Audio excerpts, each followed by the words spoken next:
The story of the wise men who find and worship Jesus is told only in the Gospel of Matthew and is well known in popular culture. You may have heard, excuse me, here we go. You may have heard the funny little anecdote about what three wise women would have done. How many of you have heard that? No. Okay, I won't tell the story. You can find it elsewhere. Something about making casseroles and changing the baby and stuff like that. You may also have seen the bumper sticker that says, "Wise men still seek him." But I have a question for you today. Who do you think is the main character in this story? Is it really the wise men? What do you think? Do you want to look at it for a minute? That's a leading question. That is a good question.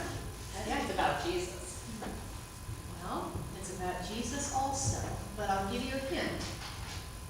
Where does most of the emotional energy come from?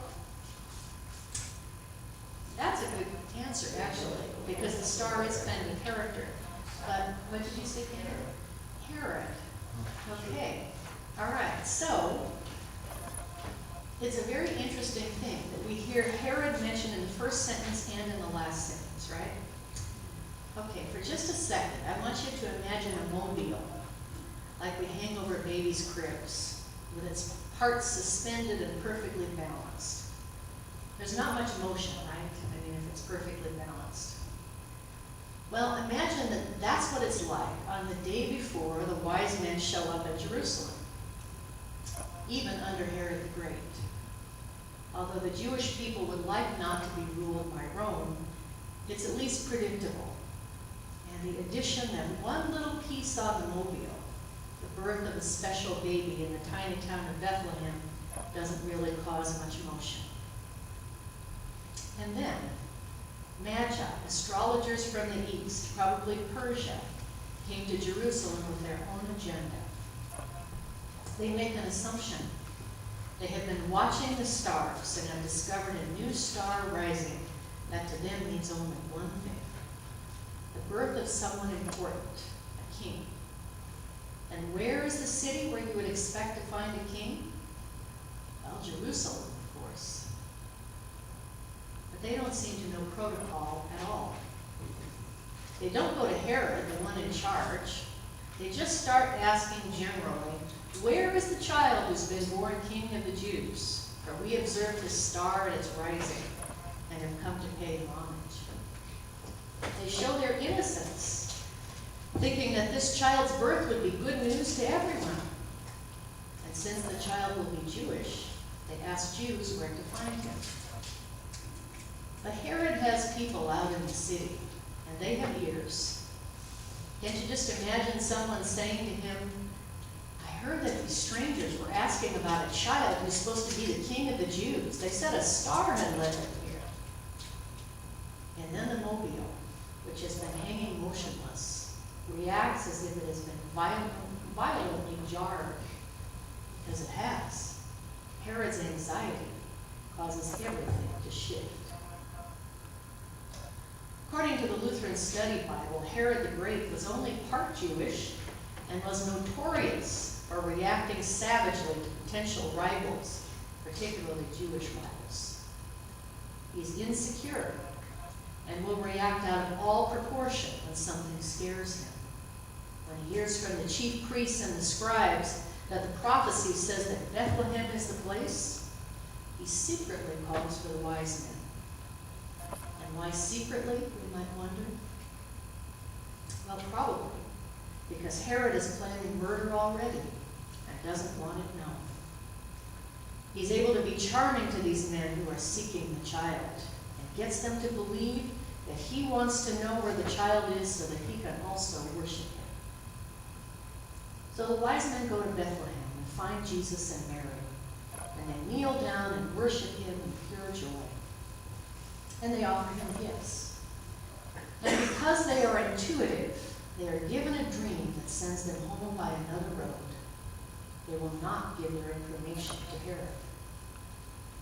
Joseph will also be warned in a dream to take his family and run to Egypt, After Herod hears that the wise men have tricked him, many young children will lose their lives in and around Bethlehem. Because Herod's insecurity and anxiety bumps the whole mobile and sends it crashing to the ground. It's called the slaughter of the holy innocents, and it is a real reminder that this is no fairy tale world we're hearing about. This is a world that seems familiar and even contemporary. Nadia Bolz-Weber, in her book Accidental Saints, commented about this text shortly after the Sandy Hook Elementary shooting a few years ago. She says, "The risk we run if we do not know the real Christmas story is that we could start to think that Christianity in general offers only warm sugar cookies and hot cocoa and heaven and peace.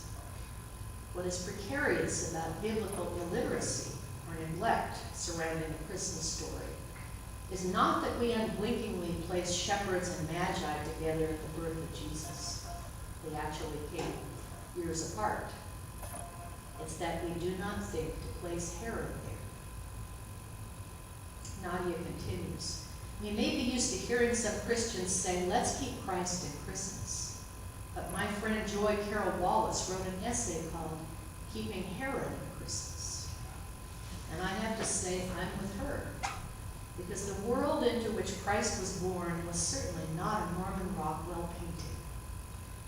The world has never been that world. God did not enter the world of our nostalgic Silent Night, snow-blanketed peace on earth, suspended reality of Christmas. God slipped into the vulnerability of skin and entered our violent and disturbing world. This Christmas story, the story of Herod, the story of the slaughter of the holy innocents, is as much a part of Christmas and Epiphany as are shepherds and angels. The text ends ominously with a cliffhanger of an ending. They are warned in a dream not to return to Herod, and so they go home by another road. So you might ask, where is the hope in this text? Where is the light of Epiphany? Well, there are a few things to think about. First of all, these magi, these wise men, came from a distant land and still found Jesus. Some people who find Jesus come by very unusual ways. Sometimes it's hearing or seeing something that leads them to encounter Jesus' people. Sometimes, as with Sarah Miles, who wrote the books Take This Bread and Jesus Freak, it's simply wandering into a church and receiving. In her case, receiving the bread and wine of the Eucharist. You might imagine other strange ways that people find Jesus, and sometimes the roads are convoluted. We don't know how long it took the three wise men to find Jesus. They may have been searching for a while, but one we can only imagine. Something else to think about is that there are two kings mentioned here, aside from the three wise men that we sometimes call kings. The ancient political idea was that monarchs were supposed to ensure safety for their subjects. But who acts as a king is supposed to act? The anointed one, the Messiah, Christ the Lord, is the true king who gives life rather than death to the people. And as he is our king, he brings us life. As we consider the anxiety of Herod that motivates everything he does, we might also remember a book that we first read together about 6 years ago, Ronald Richardson's Creating a Healthier Church. It gives us some good ideas about how to be better leaders in the church by working on being less anxious, more objective, taking things maybe a little more lightly. As our culture seems to be very anxious right now, this is something to remember. There's another Nadia Bolz-Weber quote that I find helpful in this sense. She says about welcoming those who are new to her church, House for All Sinners and Saints, "I am always last to speak at these events. I tell them that I love hearing all that everyone has said, and that I too love being in a spiritual community where I don't have to add to, or take away from my own story in order to be accepted. But I have learned something by belonging to two polar opposite communities, and I want them to hear me. This community will disappoint them. It's a matter of when, not if. We will let them down, or I'll say something stupid and hurt their feelings. I then invite them on this side of their inevitable disappointment to decide if they'll stick around after it happens. If they choose to leave when we don't meet their expectations, they won't get to see how the grace of God can come in and fill the holes left by our community's failure. And that's just too beautiful and too real to miss, she concludes. So working on our anxiety, as well as remembering our commitment to God in this place and through this faith family, is also helpful. The innocence of the wise men is also a model for us. They are first motivated by the desire to worship. They're not afraid to speak the truth. They go where they're directed with no sense of fear, and they leave themselves open to messages from God. Some things to aspire to, anyway. We will shortly be drawing our star words for the year. We'll do it when the godly play group returns and we move the wise men up to the nativity scene.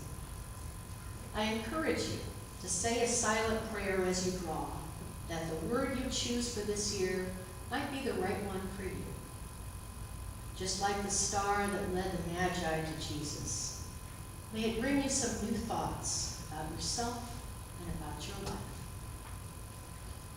The glory of the Lord has risen upon you.